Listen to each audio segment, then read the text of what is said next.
les caméras de surveillance qui sont supposées être installées dans nos établissements scolaires. Il vous souviendra que le 19 octobre 2023, après l'assassinat de la jeune Adja Fanta Yansane, notamment à Doubreka, le MEPUA, le ministère de l'Éducation préuniversitaire de l'alphabétisation, avait décidé, à travers un communiqué, qu'on appelle ça de l'installation des caméras de surveillance dans tous les établissements scolaires, qu'ils soient publics ou privés. On avait demandé au moins 3 caméras de surveillance qui devaient être installées. Malheureusement, ces mesures tardent à voir le jour. Pourquoi cela pose-t-il autant de problèmes? Ces mesures n'étaient-elles pas mort-nées ou ces mesures étaient tout simplement des mesures populistes? C'est ce que nous allons tenter de voir avec nos chroniqueurs tout de suite. Monsieur Vali Condé, vous êtes le rédacteur en chef de cette émission. Vous êtes quelque part mon bras droit, mais pardonnez, hein, vous allez couper un peu la parole aujourd'hui parce que... Oui, c'est vrai, et je pense qu'il est important de revenir sur ce sujet puisque nous avons lu le communiqué du ministre interpellant les écoles d'installer 3 caméras de surveillance. Minimum, hein? Minimum, oui. Dans le but d'assurer la sécurité. Tout est parti d'abord de nos critiques internes, puisqu'ils n'ont pas parlé que des caméras, ils ont parlé aussi, n'est-ce pas, du renforcement du système de gardiennage des écoles. Et effectivement, le recrutement de gardiens pour la surveillance, oui. Et la mise en place d'une commission que nous appelons souvent maître de semaine. Est-ce que cela a été fait dans les écoles? Je pense que quand on sillonne les écoles, nous avons sillonné des écoles, nous avons vu que ce n'est pas rentré en vigueur. Pourquoi? Cela est dû à quoi? Cela est dû à un seul facteur, c'est que le ministère n'a pas débloqué le montant qu'il faut pour l'achat des caméras. On voudrait passer par l'APAE pour acheter ces caméras. Mais est-ce que ça fait partie des prérogatives de l'APAE? Et d'ailleurs, je vais rappeler que l'APAE, c'est une ONG, c'est l'association des parents et amis de l'école. Et il faut rappeler que l'APAE n'a pas de lien de subordination avec le MEPUA. C'est un organisme totalement indépendant qui collabore avec le MEPUA. Donc le MEPUA demande à l'APAE de payer pour les caméras de surveillance. Le MEPUA ne peut pas demander à l'APAE. L'APAE peut faire volontairement. Oui. Puisque la présidente de l'APAE ne doit pas recevoir des ordres du MEPUA. Oui. C'est pourquoi à l'interne, ils ont déjà travailler sur la répartition, n'est-ce pas, du recouvrement. Quand l'argent est recouvré, comment on l'utilise. Mais je pense qu'une étude préalable devrait être faite entre le MEPUA et l'APAE pour voir est-ce que l'APAE est en mesure d'acheter ces caméras. Si l'APAE n'est pas en mesure d'acheter ces caméras, le problème pourrait être posé ailleurs. Oui. Mais aujourd'hui, nos écoles sont sans caméra, c'est ça la vérité. C'est ça la Qu'ils vérité. nous disent réellement quelles sont les écoles publiques qui ont respecté le principe. Puisque à l'intérieur du pays, jusqu'à date, il n'y en a pas. Parce qu'il y a aussi problème d'électricité qui se pose avec acuité. Oui, et problème de gestion même de ces caméras-là. Oui. Puisque celui qui doit gérer ces caméras, je pense que lui, il doit être là permanemment. Effectivement. L'objectif, c'est quoi? C'est de savoir ce qui se passe. Parce que, un, il faut acheter les caméras. Il faut aussi, 2, il faut installer ces caméras également. Il faut aussi gérer, il faut aussi confier la gestion de ces caméras-là à une personne pour voir ce qui se passe à l'école. Ce qui se passe, effectivement, qui va surveiller régulièrement le moniteur. Oui, allons-y, monsieur Barry. Voilà, donc cette histoire de caméra revient encore. Je pense que la sécurité de nos enfants dans les écoles doit être un impératif pour tous les encadrants, pour tous les enseignants. Oui, mais au regard de ces éléments-là, est-ce que vous pensez que la sécurité préoccupe réellement le MEPUA? J'y viens, monsieur Vali, j'y viens. C'est vrai, c'est bon de doter ces écoles en caméra, mais est-ce que nous avons... Parce qu'il ne s'agit pas de prendre une mesure à la hâte, des mesures populistes. Doter de caméras, est-ce qu'on a suffisamment... Quand on sait que le traditionnel tour a repris. Voilà. Et on sait également qu'il y a des écoles.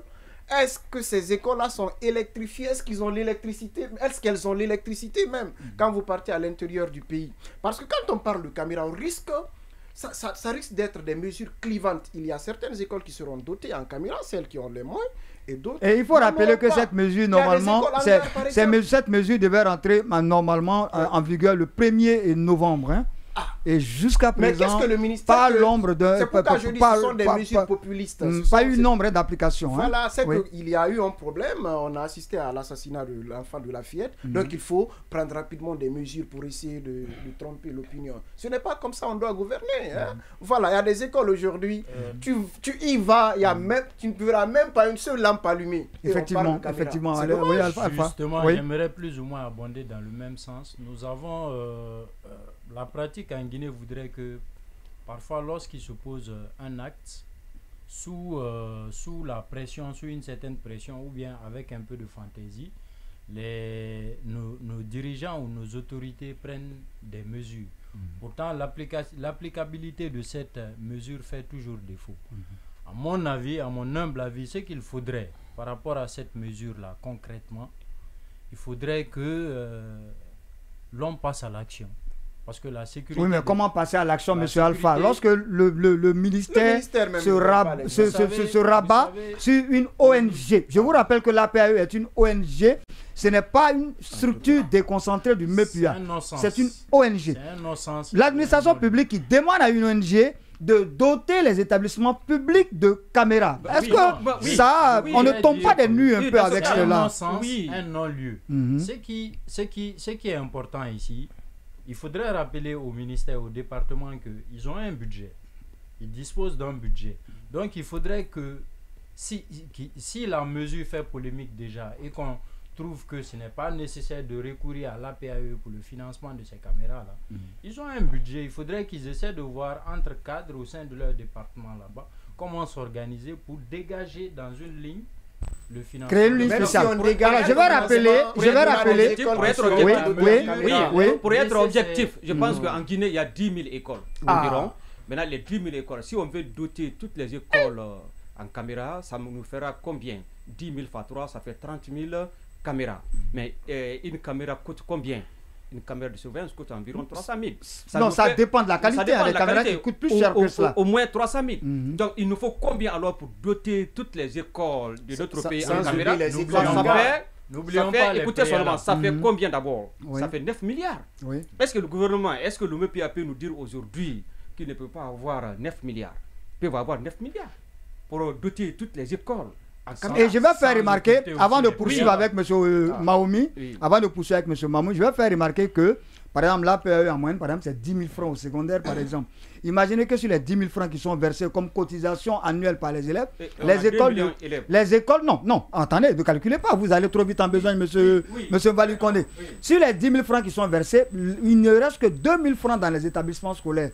Le reste, dans la clé de répartition, en fait, le reste de la somme est réparti entre les cadres de l'administration décentralisée, en fait. Comme quoi, 2 000 francs par élève, ce n'est pas forcément évident qu'on puisse payer des caméras de surveillance avec cela. Monsieur Odilon Maoumi, cette mesure-là, pour vous, est-ce qu'elle est applicable aujourd'hui? Bon, elle est bien applicable si on l'amène avec beaucoup de réflexion, avec vraiment des réflexions bien mûries. Oui, là, parce qu'il ne faut pas aller. Je pense, j'ai l'impression que le ministre Guillaume Awing est parti vite en besoin. C'est vrai qu'il y a un problème qui s'est posé, l'assassinat de la jeune fille que nous avons tous déploré, et face auquel, pour nous, il s'est posé la nécessité de renforcer la sécurité au sein de nos établissements scolaires. Nous avons été les premiers à proposer ici qu'il soit installé dans les établissements, dans les constructions scolaires, des caméras de surveillance.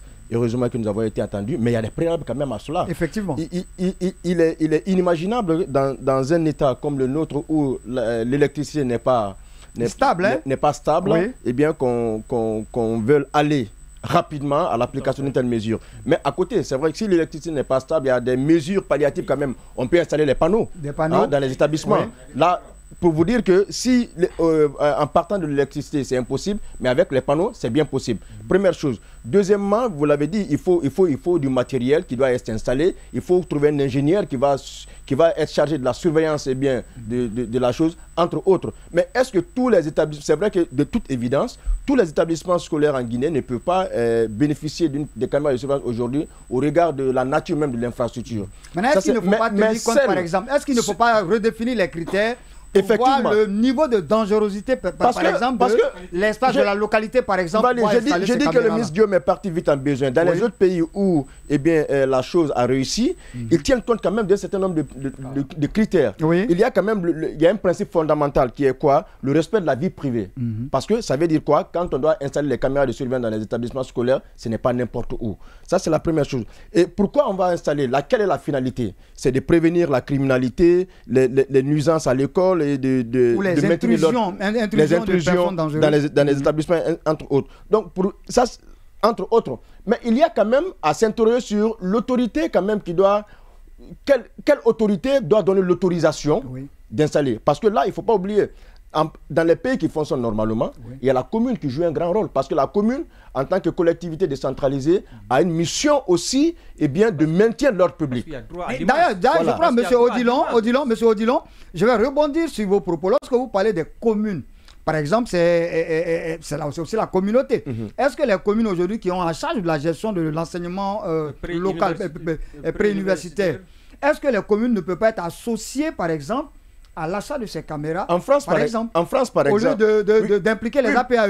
Bon, attention, les communes, au regard de leur mission de police administrative, peuvent également s'investir dans l'accomplissement de ce programme-là. Donc, elles peuvent s'investir dans l'achat, dans l'installation des caméras de surveillance dans les établissements. Parce qu'après, quand il y a des dérives, elles sont aussi interpellées. C'est parce qu'après, il y a ce qu'on appelle la police communale, par exemple. La police communale n'est pas seulement là pour être interpellée quand il y a manifestation. Non, elle doit aussi veiller sur la sécurité de façon globale. Donc, les communes, pour me résumer, les communes ont un rôle à jouer. Donc, la démarche, c'est quoi aujourd'hui? Est que le ministre de l'enseignement préuniversitaire, en sa tête, M. Guillaume Aoui, demande aux collectivités, fasse appel aux collectivités pour mener ensemble la réflexion. C'est vrai, mais c'est déplorable quand même qu'il se rabatte aujourd'hui sur l'APAE. L'APAE peut être là pour collaborer avec le département, qui peut être là pour collaborer avec le département, mais pas à l'exiger à ce que ce soit elle qui achète les caméras de surveillance. La sécurité dans les établissements, premièrement, revient au ministère le MEPIA et aux collectivités. Et non à l'APAE. Et non à l'APAE. Allons-y, gérer de façon informelle, puisque nous avons des structures. Nous avons le PRODEG, ici qui s'occupe du financement. Mais il y a une nouvelle agence qui avait été créée, par exemple, pour le financement de l'éducation. Qu'est-ce que l'Agence nationale de financement de l'éducation fait? Pourquoi confier cette mission, n'est-ce pas, à l'APA, alors que nous avons le PRODEG, nous avons l'Agence nationale de financement de l'éducation? C'est à ces organes-là qu'on devrait confier la mission. L'APA a un rôle bien déterminé à jouer. Puisque quand on prend, par exemple, 10 000 qu'on paye, ça fait combien? Si tout le monde paye, ça ne leur permettra pas, n'est-ce pas, de faire face à tous les problèmes. L'APA n'est même pas créée pour... Non, mais attendez, je vous ai rappelé que les 10 000, la somme de 10 000 francs ne revenait pas totalement à l'école. L'école ne gardait sur les 10 000 que 2 000 francs par personne, en fait. Le reste était éparpillé dans le circuit, en fait. Chacun s'en mettant bien plein les poches. Nous demandons alors au MEPIA. Nous disons au MEPIA que pour trouver solution à ces problèmes-là, on peut faire recours au PRODEC, on peut faire recours à l'Agence nationale de financement de l'éducation. Oui, aussi on peut faire recours aux communes, par exemple. Mais c'est pourquoi j'ai dit autrefois qu'il y a problème. Parce qu'on ne peut pas créer l'Agence nationale de financement de l'éducation et ne pas impliquer la commune dans la gestion de l'agence. C'est à se demander si ce n'est pas une autre agence pour le bling-bling encore. Il n'y a pas de rapport entre l'Agence nationale de financement de l'éducation et les communes. Parce que selon le décret... Pourtant, ce sont les communes qui gèrent à la base. Selon le décret, cette agence est gérée, n'est-ce pas, par le MEPIA et le budget. La commune n'est pas impliquée. C'est pourquoi nous avons dit autrefois qu'il faudrait aussi que la commune soit impliquée dans la gestion. C'est que la commune n'a aucun pouvoir sur l'Agence nationale de financement de l'éducation. Ça, il faut qu'on revienne sur la loi. C'est ce que j'ai dit autrefois. Parce qu'on ne peut pas confier la gestion de l'enseignement universitaire, n'est-ce pas, aux communes, et on crée une agence de financement de l'éducation sans que cette agence-là ne travaille en collaboration avec les communes. C'est une aberration. C'est une aberration. Il faudrait qu'on revienne, puisque j'ai dit qu'on doit avoir 3 tutelles, autrefois. Et d'abord, la tutelle technique peut être le MEPIA, et tutelle financière peut être, n'est-ce pas, et le budget, et aussi tutelle administrative. On l'a dit. Doit être qui? Doit être aussi l'administration du territoire. Mais l'administration du territoire est exclue de la gestion, n'est-ce pas, de l'Agence nationale. Parce que c'est elle qui gère les communes, par exemple. Oui. Ce que vous dites, je suis d'accord avec vous. Oui. Sinon, tout ce qui est construction, n'est-ce pas, et l'équipement, tout relève maintenant, tout revient maintenant, je vais dire, et à l'administration des territoires, parce que l'école est gérée par la communauté, par la collectivité, selon le code de collectivité, n'est-ce pas, locale de 2017. Je suis d'accord avec vous. Mais on laisse tout ça, on va chercher une ONG et on demande à l'ONG de doter nos écoles caméras. Où nous en sommes? Elle va trouver l'argent où? Elle va trouver l'argent où? Parce qu'ils seront obligés d'arnaquer alors les enfants, de dire aux enfants de payer, parce que d'autres m'ont dit, n'est-ce pas, d'autres m'ont dit que dans certaines écoles privées même, on demande, dans les écoles privées, on demande, n'est-ce pas, le paiement aussi des frais de l'API. On se demande, est-ce que les écoles privées sont concernées par le paiement de l'API? Est-ce que les écoles c'est vrai, la mesure avait été prise l'année dernière, on avait même condamné, parce que, attendez, le parent d'élève, il paye des frais d'écolage. Le parent d'élève n'a donc pas besoin de payer une quelconque somme d'argent à l'APAE. C'est le fondateur de l'établissement, le propriétaire de l'établissement qui doit financer pour l'assainissement, financer pour la sécurité et autres. Et on aurait aussi demandé le financement de 20 000 par élève dans certaines écoles publiques. Au lieu de 10 000 francs. Au lieu de 10 000 francs. Pourquoi? Est-ce que c'est pour payer la caméra? On s'interroge. C'est pourquoi il faut formaliser la chose. Il faut passer par la voie, n'est-ce pas, officielle. La voie officielle, c'est quoi? On passe soit par le PRODEC, soit on passe par l'Agence nationale de financement de l'éducation, soit on passe par la commune, puisque c'est leur rôle. Voilà, en fait, donc, monsieur Mvali, merci, je crois. Oui, on va passer rapidement. Oui. Et en attendant, il faut dire que quand même, l'installation des caméras de surveillance dans les établissements, dans les constructions scolaires, est d'autant important, pas que pour lutter contre quelques dérives au sein même de l'établissement. Ailleurs, les États qui l'ont expérimenté, par exemple, ils demandent à ce que des caméras soient installées même aux abords des établissements. Ça permet de savoir un peu à l'extérieur de l'établissement qu'est-ce qui se passe également. Il y a un problème. Pour terminer, par rapport à l'APE, en tant que juriste, il y a un problème assez nouveau. Le droit à l'image. Par exemple, quand vous installez là-bas, écoutez s'il vous plaît, c'est ce que je vais dire. Moi, je passe dans une situation, par exemple, vous me filmez, vous cherchez à observer comment je suis.